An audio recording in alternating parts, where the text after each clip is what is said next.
Assalamualaikum warahmatullahi wabarakatuh. Alhamdulillahilladzi bi ni'matihi tatimmus shalihat wa bi fadlihi tatanazzalul khairat wal barakat wa bi taufiqihi tatahaqqaqul maqasid wal ghayat. Allahumma salli wa sallim wa barik ala sayyidina wa maulana Muhammad wa ala alihi wa sahbihi ajma'in, amma ba'd. Puji beserta syukur senantiasa selalu kita persembahkan kepada Allah Subhanahu wa taala atas segala limpahan rahmat, karunia dan nikmat-Nya kepada kita semua.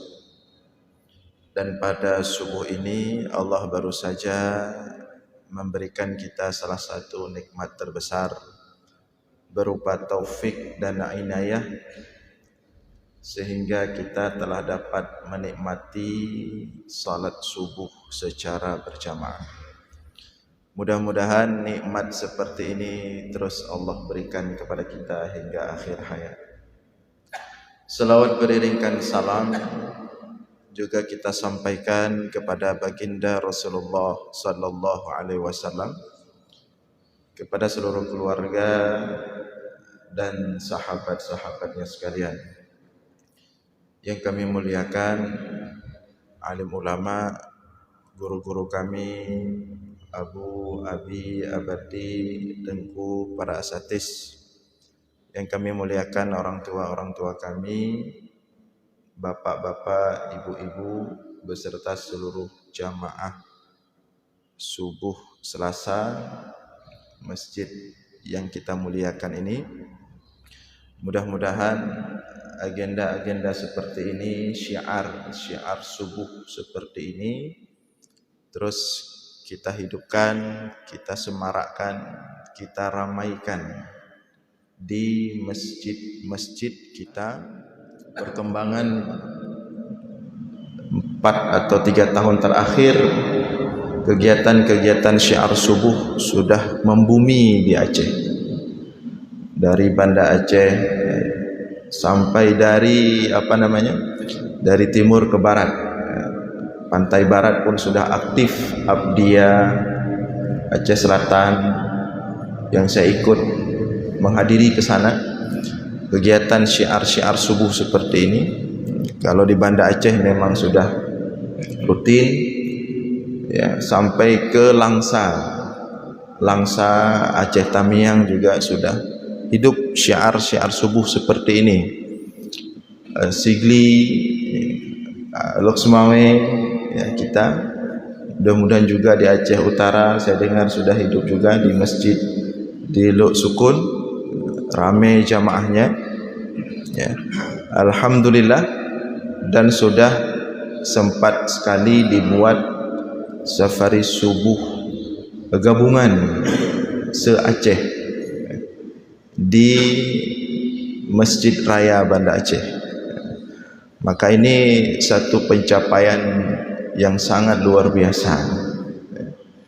Di samping syiar subuh, bahkan sebagian daerah itu ada plus sosialnya. Di samping menghidupkan salat subuh berjamaah di beberapa daerah seperti di Banda Aceh, di PD, mungkin juga di Loksmawe, itu ada gerakan jamaah subuh mengumpulkan anggaran seadanya, tanpa dipaksa, untuk membangun tempat tinggal yang layak bagi saudara-saudara kita yang belum punya tempat tinggal. Maka di Banda Aceh sudah beberapa rumah berhasil dibangun, ya. Di PD yang paling dahsyat itu di PD, paling banyak sudah berhasil dibangun rumah untuk duafa itu di PD. Baik pegah orang PD Krip, ya. Tapi orang PD paling banyak menyumbang untuk pembangunan rumah duafa.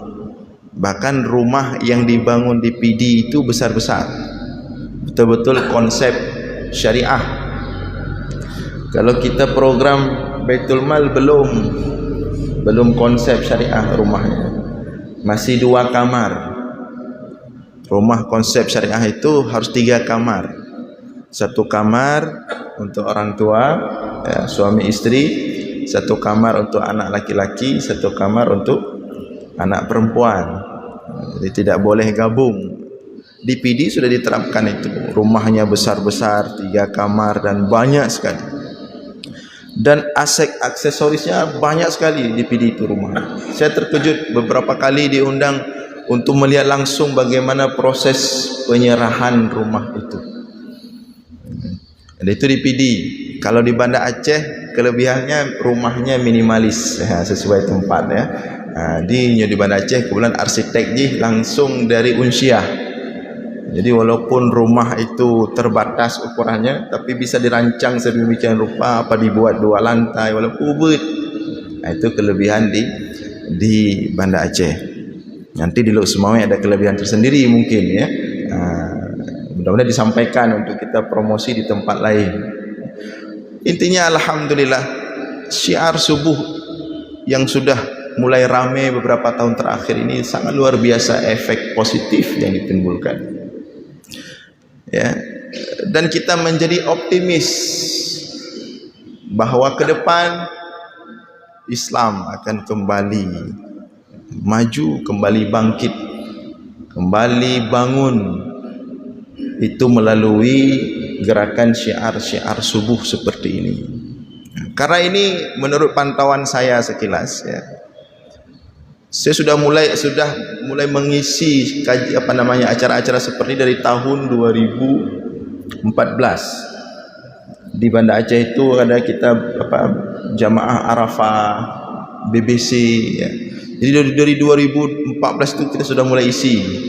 Kita sudah mulai mengamati, melihat perkembangan ya, bagaimana arahnya, apakah ada kepentingan atau tidak ada kepentingan. Kita sudah mulai mengamati itu.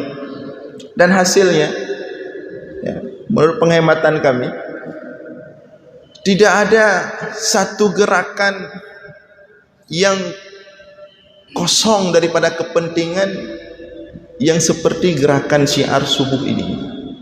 Ini betul-betul nggak ada kepentingan di sini. Ya. Gerakan safari subuh ini betul-betul tidak ada kepentingan di sini. Beda dengan di luar safari subuh. Kalau di luar safari subuh bisa kita katakan tidak ada majelis yang tidak ada kepentingan. Semua majelis ada kepentingan. Yang di warung kopi, yang di pinggir jalan, yang di kantor, semua punya kepentingan. Kepentingan jabatan, duduk karena jabatan. Kepentingan kekayaan, duduk karena kekayaan. Punya kepentingan. Nah, kepentingan itu semangat sekali orang duduk di warung kopi karena na pre kopi, na warung pre kopi. Semangat sekali duduk dengan orang berjabatan karena ada jabatan. Gak ada jabatan geduk tidur kan atau pengana. Pakai rame na jabatan. Semua ada kepentingan di luar masjid ini. Semua ada kepentingan di luar safari subuh ini. Tapi kita melihat bahwa safari subuh inilah untuk sekarang gerakan umat yang terselamatkan daripada berbagai kepentingan-kepentingan duniawi. Kita menyaksikan ada, bukan tidak ada. Di Banda Aceh itu ada. Itu biasanya safari subuh di sana ya, itu biasanya kalau 3 bulan mau kampanye itu ada penambahan 1-2 saf khusus itu. Perti-perti naik caleg itu. Begitu selesai kampanye, hilang mereka semua. Itu sudah bisa kita tebak. Tapi yang gerakan subuh ini tetap bertahan. Maka oleh karena itu, dari sinilah kita harus bangkit. Dari sinilah kita harus bergerak. Dari sinilah kita melakukan perubahan. Dari niat yang tulus. Tidak ada kepentingan.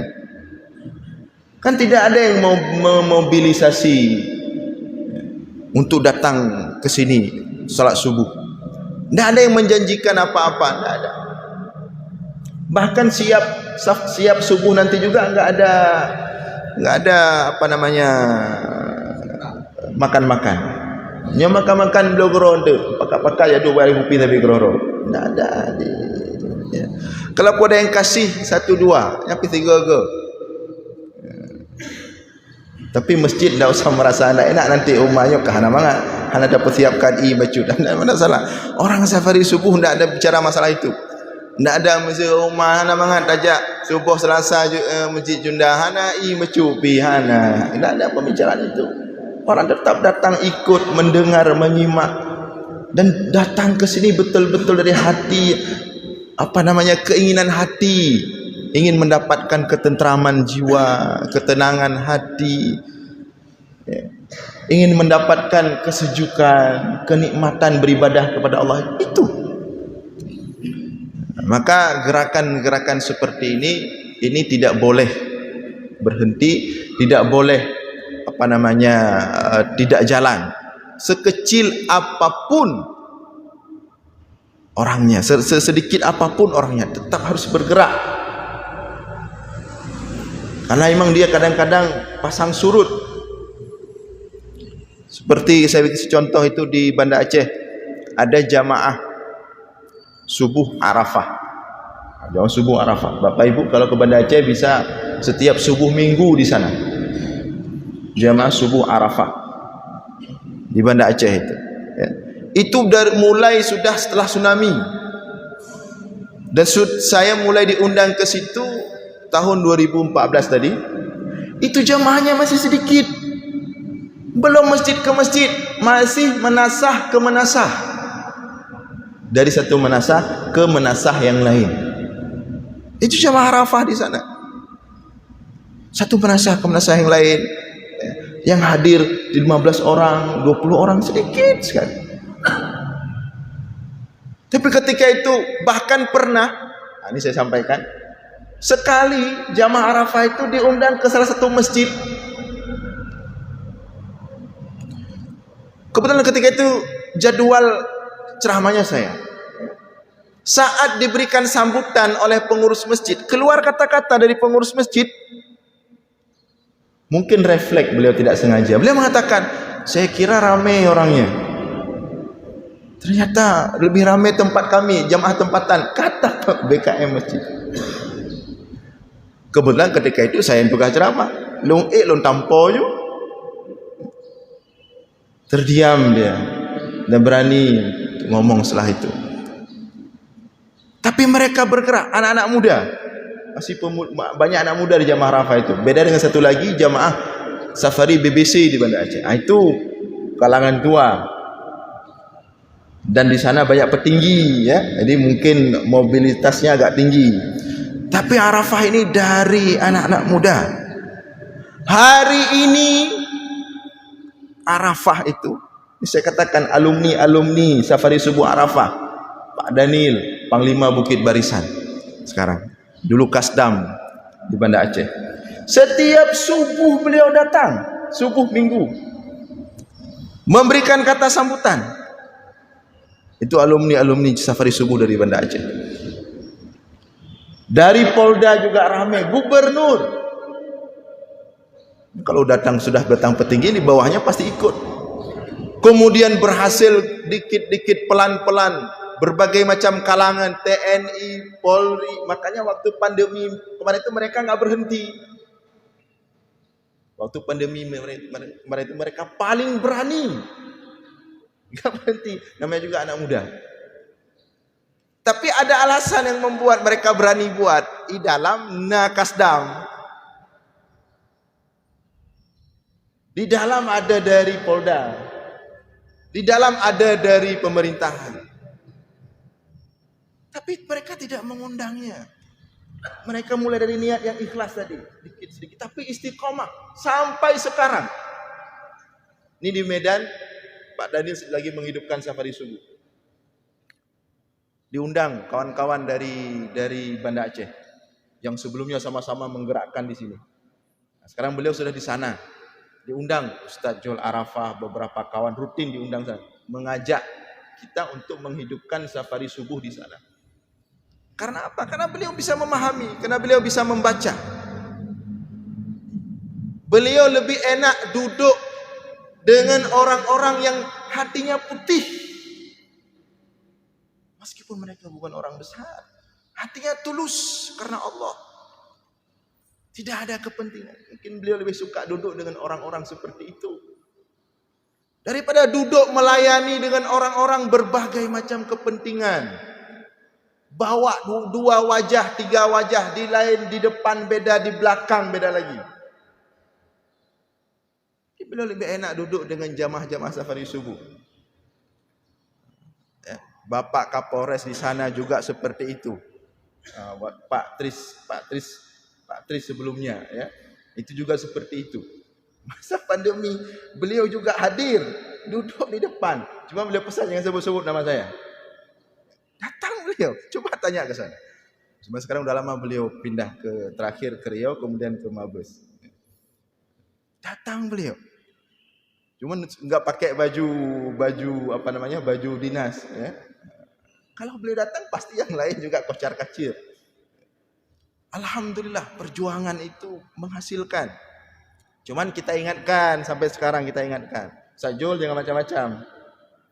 Dan yang mengingatkan kita sendiri, saya sendiri. Dulu kita yang memotivasi untuk terus istiqamah, untuk terus semangat. Hari ini kita juga yang mengingatkan, hati-hati Sajul. Jangan naik bahu. Jangan sombong. Ini semua Allah yang bawa, bukan Anda. Kontrolnya. Kita ingatkan itu. Dan dalam dalam suasana safari ini kalau bisa tidak ada penyebutan embel-embel tertentu, tidak usah. Walaupun yang datang orang ini, orang itu, tidak. Kita ini ingin betul-betul sejuk di sini. Tidak ada penyebutan gelar, tidak ada penyebutan pangkat, tidak ada. Itu nanti kalau acara makan-makan boleh itu nanti di sana. Ini tidak. Ini murni, bersih, alami. Kita ingin lihat siapa yang istiqamah, siapa yang tidak istiqamah. Nah, hadirin sekalian yang dimuliakan oleh Allah, jadi perkembangan hari ini luar biasa. Dan efek dari safari-safari Minggu, Sabtu, safari-safari besar dari satu masjid ke masjid yang lain, menghasilkan safari-safari tempatan. Jadi sekarang masjid-masjid itu sudah punya jadwal safari masing-masing, seperti kita di sini. Kalau hari Senin di masjid Al-Mabrur. Nah, kita di sini misalnya subuh Selasa. Nah, itu hasil daripada safari-safari subuh besar itu tadi. Di sana juga seperti itu di Banda Aceh. Setiap masjid sudah punya agenda khusus. Subuh tertentu dalam satu minggu itu acara-acara seperti ini dibuat agak lebih khusus. Bahkan ada masjid-masjid yang membuat kenduri. Ya tadi. Tapi tidak ada paksaan. Dan orang pun datang bukan karena kenduri, napeng ro tu. Napeng ro ngejek kupi bunga hana ke mesti karena ini. Tapi alhamdulillah sudah hidup, sudah ramai. Makanya sekarang kalau di Banda Aceh itu kita keluar subuh ramai di luar. Yang zaman dah terbit subuh tidur tu.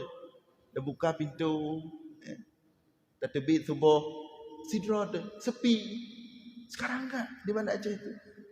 Kita keluar subuh sekarang ke masjid raya misalnya, ke masjid apa, ramai berjalan.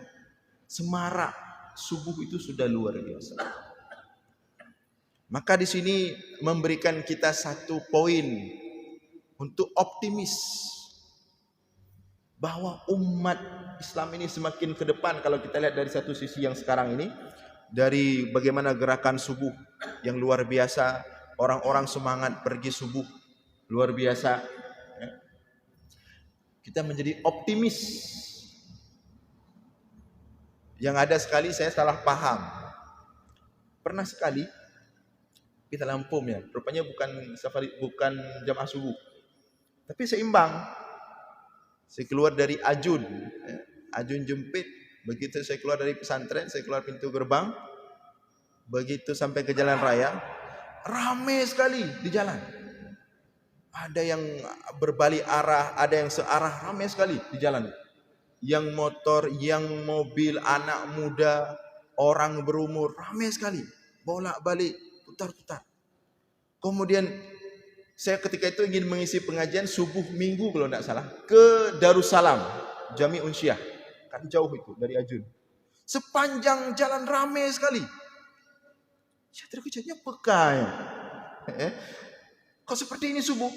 Seperti inikah sekarang? Ternyata kebetulan malamnya Liga Champion. Segitu ramenya. Ketika itu demi nonton bola. Tapi meskipun memang kita tidak optimis, tidak nonton bola pun sekarang di sana sudah ramai seperti itu. Cuman sekarang tantangannya mungkin di gampung-gampung yang harus kita gerakkan.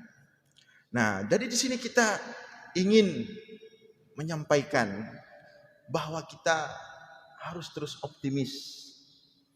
Islam itu mengajarkan optimis dalam kondisi apapun, segenting apapun.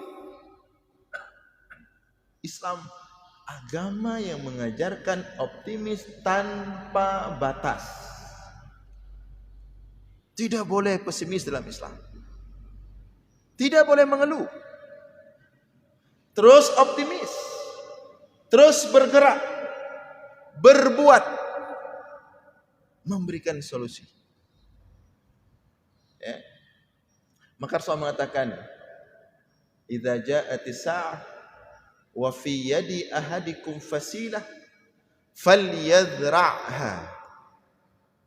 Apabila datang hari kiamat. Kiamat itu bumi hancur. Dunia ini hancur. Tidak ada lagi kehidupan. Tapi kata Rasulullah, "Idza ja'atis sa'ah," apabila datang kiamat, di tangan kalian, kalau di tangan kalian ada fasilah. Fasilah itu biji-biji tanaman. Falyadhra'ha, maka hendaklah dia menanamnya. Mau tumbuh enggak? Enggak mungkin tumbuh lagi, mau kiamat. Bagaimana mau tumbuh? Tapi kata Rasulullah, kalau datang kiamat, salah seorang di antara kalian di tangannya ada biji tanaman, falyadhra'ha, tanam biar dia tumbuh. Apakah akan tumbuh? Mustahil. Tapi disuruh tanam. Maksudnya apa? Demikian besar motivasi yang diberikan oleh Rasulullah kepada umat. Begitu tinggi nilai optimis yang dibangun oleh Rasulullah. Meskipun kiamat sudah datang, kalau ada biji-bijian di tangan, tanam. Artinya dalam kondisi sesulit apapun, dalam kondisi segenting apapun, yang semangat tidak boleh hilang. Optimis tidak boleh berkurang. Pesimis tidak boleh. Jadi kita umat ini harus cerdas. Khususnya kita-kita yang Ahlussunnah wal Jamaah. Kita Ahlussunnah wal Jamaah ini motivasi sangat tinggi dalam akidah. Dan harusnya itu kita bawa dalam kehidupan kita sehari-hari. Jadi jangan mudah termakan dengan isu-isu. Ini akan begini, ini kita akan dikuasai oleh negara orang, ini kita akan dihancurkan, ini kita akan lenyap. Inyo urang Islam hanali tapres dua rotu sagai kabeh mandum. Tidak bisa orang Islam seperti itu berpikir. Itu bukan konsep kita itu. Ya. Kita tidak ada urusan. Kondisi apapun kita berpegang kepada Allah. Makanya tentang kiamat pun dibatasi pembahasannya. Karena Islam ini tidak mau. Rasulullah tidak suka umatnya itu ditakut-takuti. Ya pia-pia umat anggetim Rasulullah. Marah Rasulullah. Jadi kalau ada orang, kan ada sempat dulu ada Ustadz akhir zaman apalah itu yang membahas tentang kiamat. Kalehoho kan. Terlalu detail, terlalu dalam lehoho. Ka lebih kepada cocok lagi pasang mendeh. Urang ke ot leh dai dingo kam totot tu. Nyo halali donya, nyo hana putalik dia kabeh yo. Orang sampai berfikir seperti itu. Bahkan pada titik, kalau tidak salah 2 tahun yang lalu, ketika diputuskan dalam kajian itu, ini bulan Ramadan, kali ini kiamat. Dunia akan gelap. Lekiban cara analisa. Sehingga banyak masyarakat beli pelita, beli panyot. Nyo puasa kali nyo kiamat daripada belum panyot dalam lampu. Banyak sekali laris panyot-panyot ketika itu akibat doktrin itu. Masuk Ramadan meredup dan balik kiamat. Rasulullah sendiri, ditanya oleh Jibril dalam hadis Sahih Bukhari itu bagian di awal-awalnya itu tentang pertanyaan apa itu Islam, apa itu iman, apa itu ihsan. Ditanya oleh Jibril. Jibril menanyakan Rasulullah di hadapan para sahabat. Ditanya oleh Jibril, ya Rasulullah, mata sa'ah. Ya Rasulullah, kapan kiamat? Apa jawab Rasulullah? Manil mas'ul bi'a'lama minas sa'il. Kata Rasulullah, orang yang ditanya tidak lebih tahu daripada orang yang bertanya. Itu jawaban Rasulullah tentang kapan kiamat. Dalam kesempatan lain Rasulullah sedang di mimbar menyampaikan khutbah. Karena pertanyaan tentang kapan kiamat itu bukan hanya sekarang. Tapi dari dulu sudah ada orang suka iseng itu. Suka berlebihan membahas kiamat. Rasulullah sedang di atas mimbar. Datang seseorang. Ya Rasulullah, mata sa'ah. Wahai Rasulullah, kapan kiamat? Apakah Rasulullah menjawab? Tidak, Rasulullah tidak menjawab. Justru Rasulullah mengatakan, ma'a'adatta laha. Apa yang sudah kamu siapkan? Maksudnya tidak penting. Kapan kiamat itu tidak penting. Dan kita tidak akan tahu. Ilmuha indallah. Yang tahu kiamat pasti itu hanya Allah. Bahkan Rasulullah tidak tahu kapan. Datang kita orang sekarang, ya, buat skema. Ini 5.000 tahun lagi. Ini sesuai dengan penanggalan ini, penanggalan itu. Ini begini, ini begini, ini begini, ini begini. Hasil kajian, cok kesimpulan, hana li donya nyo kabeh. Nyo hana putat takarat le, ya. Dan meratib dalam masjid, baik fikir gop donya. Mimi fikir di lego. Akhirnya kita yang di masjid diatur oleh orang luar masjid. Ya. Ketika pandemi, kita nyolah masjid, kita yang atur saf. Te pandemi kawaknya atur saf, hantar mentruk masjid. Awaknya tekan surat nyosaf sekian meter. Ya. Jadi tidak bisa seperti itu. Islam mengajarkan kita optimis. Maka Rasulullah senantiasa mewanti-wanti. Basyiru wala tunaffiru. Berikan kabar gembira kepada umatku. Wala tunaffiru. Jangan sekali-kali buat umatku takut. Maka penceramah juga hati-hati. Jangan buat umat takut. Baik dibahas tentang neraka juju. Bisa melinggai pak gedu urang dia. Ya. Tidak boleh, harus seimbang. Neraka ada pegah, surga ada pegah cid. Seimbang. Si gaga tak pekreh, tapi si gaga tak pelembut. Rahmat Allah tak pegah, tapi azab Allah tak pegah cid. Azab Allah tak pegah cid, tapi rahmat Allah tak pegah cid. Baik dia tak pegah azab Allah, nyo muno azab Allah nyo gepabih deman dumunyo hana apa nyo hancur deman dumunyo. Dia entuk you ceramah. Ya. Anda harus seimbang. Nyo muno azab Allah, nyo menyo tak fikir azab Allah, cak hana harapan dia damang surga nyo perti dayo nyo cid. Sebenarnya cid dari nyo kagak pancur deman dum. Sampaikan, tapi bab penutup tu benar rahmat Allah bacu. Tidak jina harapan. Back down urang. baik salah, seimbang. Basyiru wala tunafiru, sampaikan berita gembira, wala tunafiru, jangan takuti umatku. Yassiru wala tu'assiru, mudahkan urusan umatku. Wala tu'assiru, jangan pernah persulit urusan umatku. Dalam sebuah hadis kata Rasulullah, man syaqqa ala ummati, barang siapa yang menyulitkan umatku. Ini hati-hati pemegang kendali umat yang diberikan kekuasaan oleh Allah. Mempersulit urusan umat Nabi Muhammad, Allah persulit urusannya di hari akhirat. Syaqqallahu alaihi yaumal qiyamah, Allah beratkan urusannya di hari kiamat. Hati-hati. Mulai dari tingkat keplor, kepala dusun, gecik dan seterusnya di atasnya yang memegang kendali umat. Hati-hati kalau sampai administrasi umat dipersulit, ya, kegiatan umat dipersulit, Allah balas, Allah persulit urusan kita di hari akhir.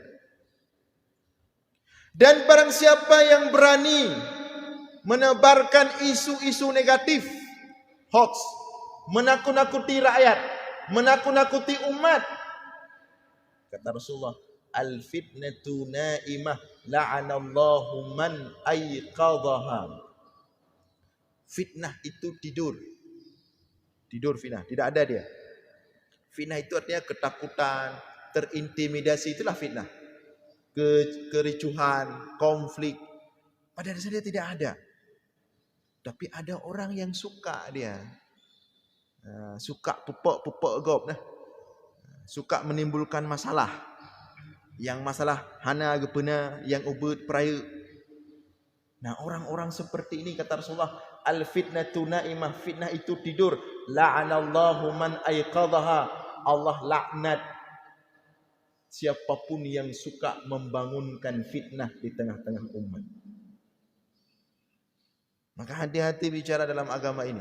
Kalau tidak paham, diam saja. Jangan duduk di warung kopi, apa agama hana, te pegah ba tentang tinggal kancu umat nanti. Hati-hati.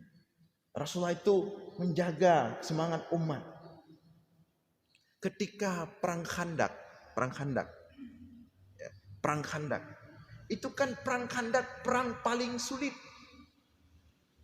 seluruh jazirah Arab. Maka disebut dengan Ahzab. Arti Ahzab itu koalisi. Berbagai macam kabilah di jazirah Arab itu berkoalisi, bersatu untuk menghancurkan umat Islam di Madinah. Yang ketika itu jumlahnya sedikit di kota Madinah. Seluruh jazirah Arab sudah bersatu untuk melenyapkan umat Islam ketika itu. Kalau mereka tembus masuk Madinah, maka ketika itu Islam tinggal nama. Ramai sekali, sudah bersatu semua. Maka Rasulullah berpikir keras. Ini kita kalau keluar Madinah, kita lawan mereka di luar kota Madinah, terancam. Kita nggak akan mampu, kalah. Jauh sekali jumlah.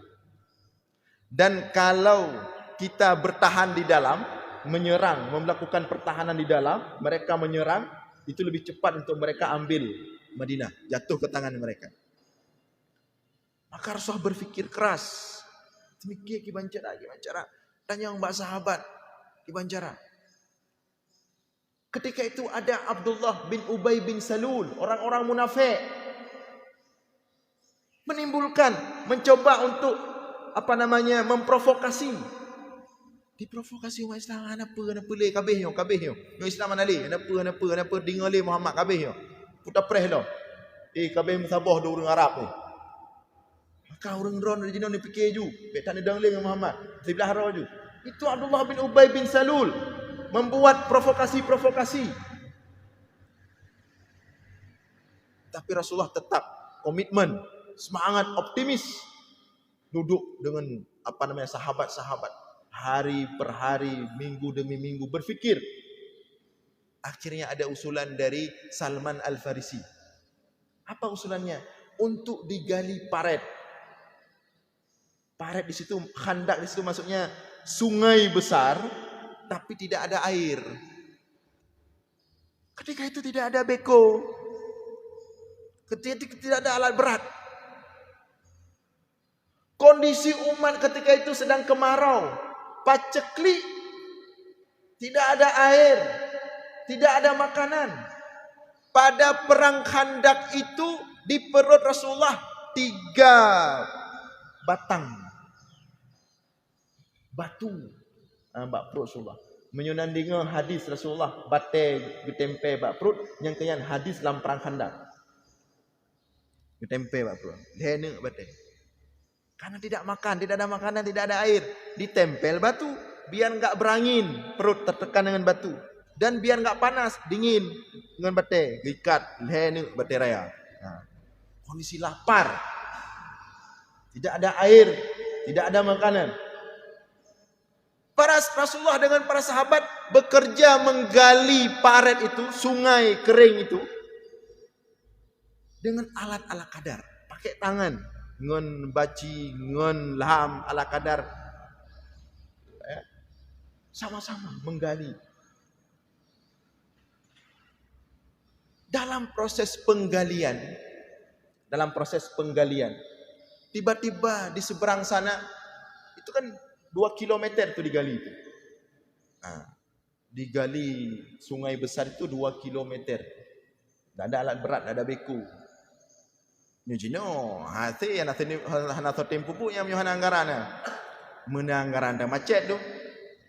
Itu digali tanpa apa itu? Tanpa anggaran, tanpa apa. 2 kilo lebih kurang digali. Nah, di seberang sana sedang digali oleh sebagian sahabat, dapat batu besar menumpuk bate ubi raya, menghambat proses penggalian ubi raya bate. Para sahabat sudah coba memecahkan batu itu, tidak bisa, tidak sanggup. Maka mereka datang ke Rasulullah, teriak rame-rame, wahai Rasulullah. Rasulullah sedang menggali juga. Wahai Rasulullah, di seberang sana ada batu besar yang sudah kami coba hancurkan, kami pecahkan, tidak bisa. Wahai Rasulullah, tolong engkau lihat. Rasulullah sedang menggali. Ketika Rasulullah bangun, tengah gekuh tertunduk. Ketika Rasulullah bangun tegak melihat ke sahabatnya, ini debu di kening Rasulullah berterbangan. Ipa abe. Ketika Rasulullah naik ke ke permukaan dari galian tadi, naik ke atas, ibu dah baje lehene dah bate mikat bak perut. Kondisi ketika itu ada fikir mangat dalam kondisi lapar, bate lehene mikat bak perut, ule mabedu datang Rasulullah membawa kampak itu ke arah batu besar itu. Turun Rasulullah membaca bismillah, Allahu Akbar. Maka Rasulullah memukul batu itu dengan alat-alat kadar di tangannya. Maka sebagian batu itu retak. Ketika itu Rasulullah mengatakan, aku melihat Kaisar Romawi. Aku melihat Kaisar Romawi. Sampai ke sana cahaya Islam. Semangat. Batal hene bak perut. De gerah. Tapi semangat. Romawi akan jatuh ke tangan umat Islam. Itu optimisnya. Kemudian pukulan kedua, bismillah, Allahu Akbar. Hancur lagi sebagian batu itu. Apa kata Rasulullah? Aku melihat tiang Persia roboh. Yang tengah dengar. Mungkin menyotanya jenut akan tak komen, pu pegah ya, membuluh dalam tu. Pu pakatnya pakat je. Minta boleh. Jangan tanya. Itu kondisi Rasulullah, tapi semangat yang dibangun itu, optimis yang dibangun.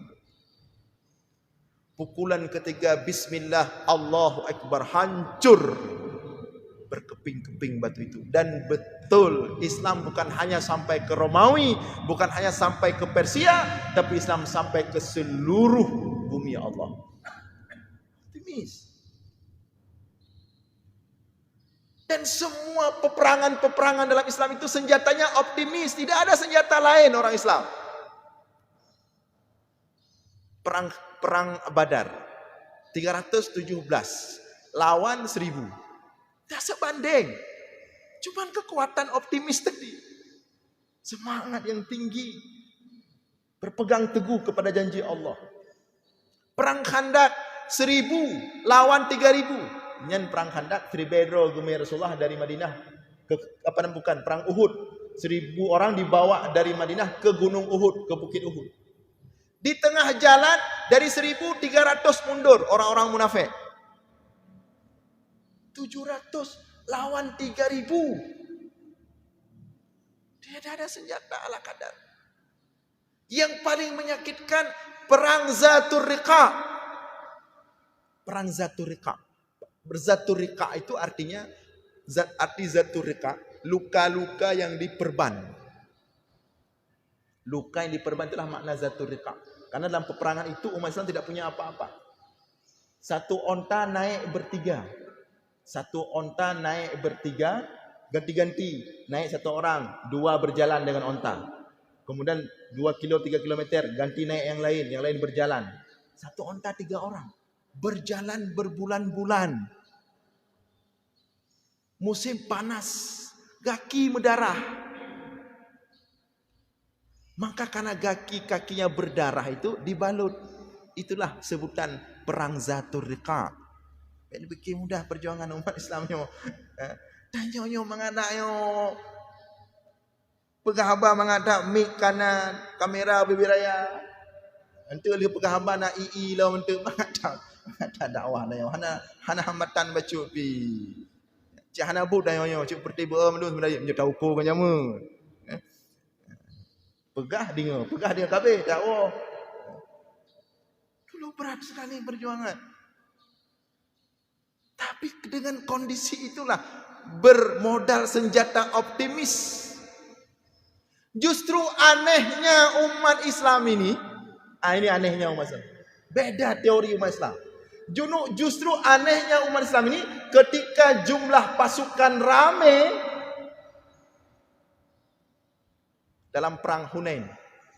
Semua perang sebelum Hunain itu jumlah umat Islam sedikit lawan pasukan musyrikin yang lebih banyak, tidak sebanding. Semua menang. Pada perang Hunain, jumlah umat Islam itu paling ramai, mendominasi daripada pasukan musuh. Justru ketika itulah kalah umat Islam. Pada perang Hunain itu umat Islam pertama kalah. Maka Allah sindir dalam Al-Quran. Idh a'jabatkum kathratukum. Hei Muhammad, hei umat Islam. Kalian terlalu sombong dengan jumlah kalian pada perang Hunain. Maka kalian dikalahkan oleh musuh kocar kacir. Rasulullah arah habis dia. Itu anehnya Islam ini. Justru ketika maju ini yang kita takut. Maka Rasul katakan, inna akhwafu ma akhafu alaikum an tuftaha alaikumud dunya fatunafisu fiha. Yang aku khawatirkan, yang aku takutkan kata Rasulullah, bukan kalian sedikit. Bukan kalian tidak punya apa-apa. Justru yang paling membuat aku takut, an tuftaha alaikumud dunya, ketika dunia berada di tangan kalian. Semua urusan jadi mudah. Mudah mandum akses pun dia pun mudah. Yang ya Rasulullah. Ketika kita sudah menang, ketika kita sudah dapat semuanya, itu yang ditakuti oleh Rasulullah. Fatunafisu fiha. Rasulullah khawatir. Ketika kita sudah dapat semua, maka perjuangan sudah hilang. Ribut bagi ghanimah. Hati perang jamun semangat dah langgele ni. Ketika berhasil, kadro temak kendali kam jauh. Itu ditakuti oleh Rasulullah. Jadi Islam ini punya teori yang agak beda dia. Coba lihat dalam surah An-Nasr itu.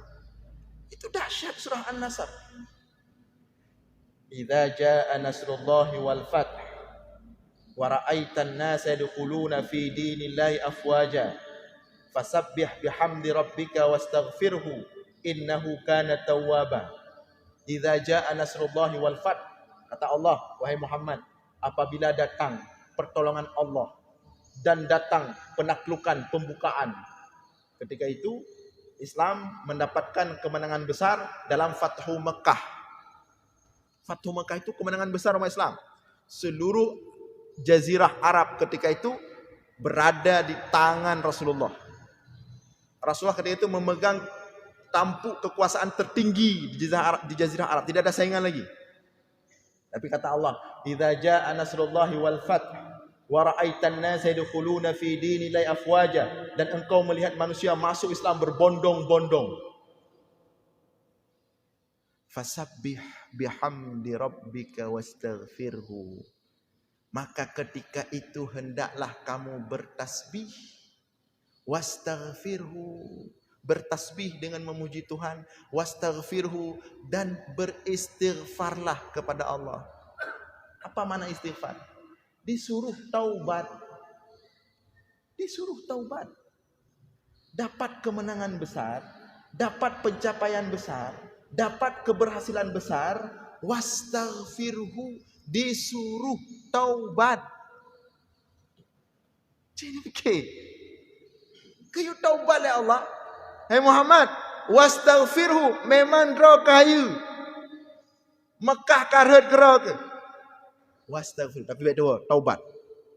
Makanya Rasulullah itu ketika masuk Mekah, di atas ontanya itu, begitu masuk perbatasan Mekah itu, Rasulullah menunduk, getunduk, tidak berani tegak seperti ini. Yang katanya kan, senapakan bangga dia. Nyuna berhasil sepupu, yang kendung, yang tolak ini.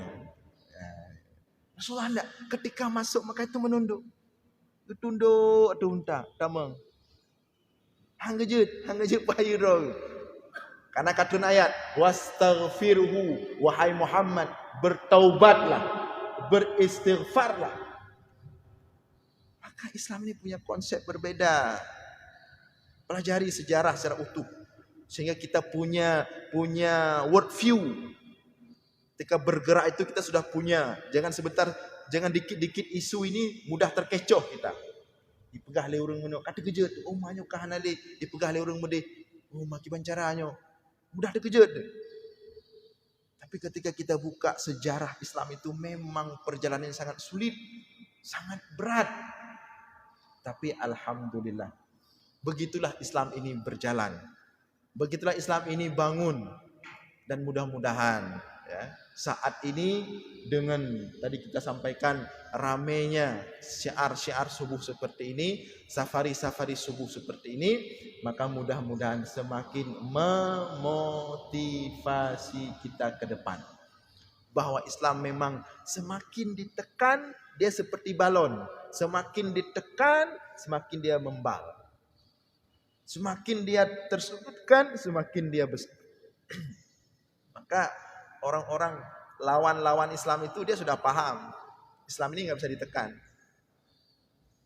Tidak bisa diperang Islam ini. Ya, perang Islam. Makin diperangi Islam, makin membal dia, makin besar dia. Jadi cara musuh-musuh Islam itu menghancurkan Islam, ya caranya dibenturkan sesama kita. Nah, itulah yang mereka lakukan. Dan itu sudah pernah kita bahas dalam safari sebelumnya. Nah, hadirin sekalian yang dimuliakan Allah, di kesimpulan kita pada subuh ini, hendaklah kita selalu optimis dalam dakwah ini, hendaklah kita selalu semangat dalam dakwah ini, istiqamah, dan jangan mudah terombang-ambing dengan situasi, dengan kondisi sesulit apapun yang sedang dihadapi oleh umat Islam hari ini. Demikian yang dapat kami sampaikan. Mudah-mudahan ada manfaat. Mohon maaf atas segala kekurangan. Aqulu qawli hadza wa astaghfirullah li wa lakum. Wassalamualaikum warahmatullahi wabarakatuh.